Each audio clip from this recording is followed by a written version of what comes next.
Gina, c'est le nom d'emprunt que nous donnons à cette femme. Elle ne pourra plus utiliser ses mains pour le reste de sa vie. Elle s'est vue couper entièrement la main droite par l'homme avec qui elle partageait sa vie depuis 15 ans. De sa main gauche, il ne reste plus que le pouce. Elle a une ouverture à la cuisse et à l'omoplate droite. Son homme l'accusait d'infidélité. Sinon, je n'ai rien fait à mon mari. Il m'a appelé, viens nous donc causer. Et puis il dit, ce que lui voulait me dire, qu'aujourd'hui là, ma vie est finie. Donc il est quitté en bas du matelas, il a pris la chose. Moi je pensais que c'était un bois qu'il voulait me chicoter avec. Donc dès qu'il a envoyé le, j'ai calé ça à ma main, par ma main gauche. Ça a coupé ma main. Il a envoyé encore, j'ai soulevé mes aisselles. Ça a coupé mes aisselles. Je suis tombée. Il m'a macheté encore sur ma cuisse et la quatrième sur ma main droite. Je ne sais pas comment faire. Il n'y a pas de main pour me laver, pour boire l'eau, pour manger. Gina a été admise au CHR d'Azopé, dans le sud du pays, le samedi 18 mars à 1h du matin. Ses parents sont sous le choc et à bout de souffle. On a aimé notre beau-fils. Mais ce qui s'est passé là, je ne sais pas comment me trouver. Je suis surpassée, donc je ne sais pas quel mot il faut donner. C'est la suite qui nous inquiète. Comment faire pour assurer les soins dans l'avenir? Parce que depuis qu'on est là, près de 800 et quelques mille francs est parti. Vraiment, si quelqu'un de bonne volonté peut nous apporter de l'aide, vraiment, je ne sais plus ce qu'il faut dire parce que ça me... Il dit à la première dame, il lui demande pardon. Elle n'est qu'à m'aider. Avec tous ces deux mains-là, je ne pourrais rien faire. Elle est arrivée ici en état de choc avec seulement 3 grammes de sang. Elle a reçu plus de 8 poches de sang et subi une intervention chirurgicale qui a duré 4 heures. Son état a mobilisé le corps médical de ce centre hospitalier, mais aussi les personnes de bonne volonté. L'équipe qu'il a reçue l'a réanimée jusqu'au dimanche. Elle a pu être opérée grâce à la bonne volonté et au don du réseau d'amis du directeur du CHR d'Azopé. Il faut dire que son pronostic vital n'est pas en jeu. Le problème, quand elle va guérir, c'est le pronostic fonctionnel. C'est une dame qui aujourd'hui n'a ni main droite ni main gauche. Il va falloir trouver également des bonnes volontés pour l'appareiller de sorte à la rendre autonome. Le douloureux événement s'est produit un peu plus loin à Aféry, dans la nuit du vendredi 17 mars. Sur les lieux, ces traces de sang et cette machette, l'arme du crime. Ce vendredi soir, il y avait une veillée funèbre, comme tous les vendredis soirs en pays atier. Gina a eu la vie sauve grâce à un visiteur. Son homme, lui, a pris la fuite par la fenêtre, un fusil à la main. Il s'est rendu à d'autres funérailles et a ouvert le feu sur le supposé amant de Gina. Pourtant, il y a 5 mois, la question de l'infidélité de la compagne avait été portée à la chefferie du quartier Ngossé d'Aféry.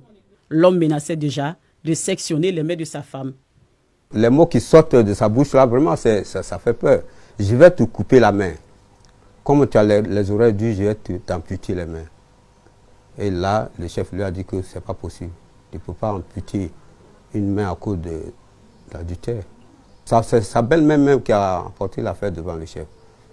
Bon, là, après les déclarations de part d'autres, on a trouvé que on a déjà condamné la femme. Le samedi 18, tout le monde est réveillé par cette nouvelle nouvelle. Mais le problème n'a pu être réglé sous l'abrapalable de la chefferie. Un échec pour ces garants de la tradition. Ils disent être épuisés et impuissants. Les enfants de maintenant n'écoutent pas la chefferie. On a submergé. Nous, on est vraiment fatigués. Quand ils prennent leur show là, on n'est plus écouté. Est-ce qu'ils ne peuvent pas vous regarder aussi? Ils préparent la drogue, ils la boivent comme la sauce. Mais dans ce cas-là, dans la chambre, on a trouvé dans le gobelet le reste de ce produit-là. Un homme avec un esprit lépide ne peut pas faire ça là. La famille du compagnon de Gina, également sous le choc, joue la carte du pardon. Ça fait mal, mais ce qui fait mal, ça fait honte. Donc moi personnellement, j'ai honte de ça. Parce que c'est pas bien qu'un homme se comporte à la manière. C'est pour cela que je dis, il y a quoi à la famille. Le drame de la nommée Gina n'est pas un cas isolé ici à Aféry. Il y a 2 ans, une autre femme a été découpée par son compagnon dans un champ. Cette fâcheuse attitude de régler les problèmes de cœur par la machette effraie les femmes d'Aféry. Des femmes célébrées il y a seulement quelques semaines lors de la Journée internationale des droits de la femme, dans ce même mois de mars. J'ai peur voir les mains coupées avec une femme. Elle ne peut pas laver les habits, elle ne peut pas se laver, elle ne peut pas manger, elle ne peut rien faire. En tout cas, ça fait mal. Quand tu entends les hommes parler, ils se disent, bon, par plaisanterie, ils disent que si tu me trompes, je vais te taillader, donc ça fait peur.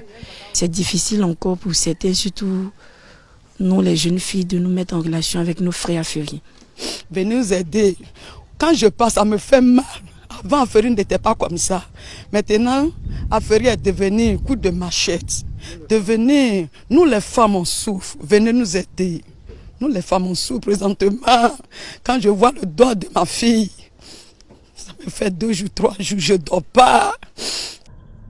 L'affaire de la femme, aux mains découpées par son compagnon, défraie la chronique dans le département d'Akoupé. Les autorités sont alertées. En repos, donc, maladie, j'ai dû, eu égard au sujet, me déporter précipitamment à mes bureaux. Qu'est-ce qui explique cela? C'est simplement la barbarie humaine.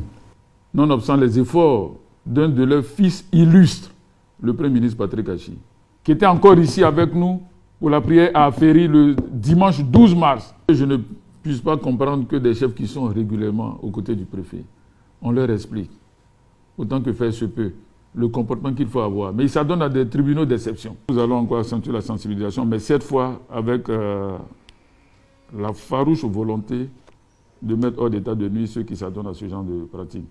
Il faudrait qu'il y ait une tolérance zéro. Pour le moment, la tolérance zéro ne peut s'appliquer au compagnon de Gina. Il est toujours en fuite. Les forces de l'ordre sont à pied d'œuvre pour le retrouver. Quant aux mains de Gina, elles ont été inhumées il y a quelques jours. Âgée de 40 ans, mère d'une fille et grand-mère d'un petit garçon, Gina, désormais personne en situation de handicap, va réapprendre à vivre. Avec des prothèses, les choses seront plus faciles pour elle. Mais Gina devra faire face aux regards et aux commentaires du voisinage.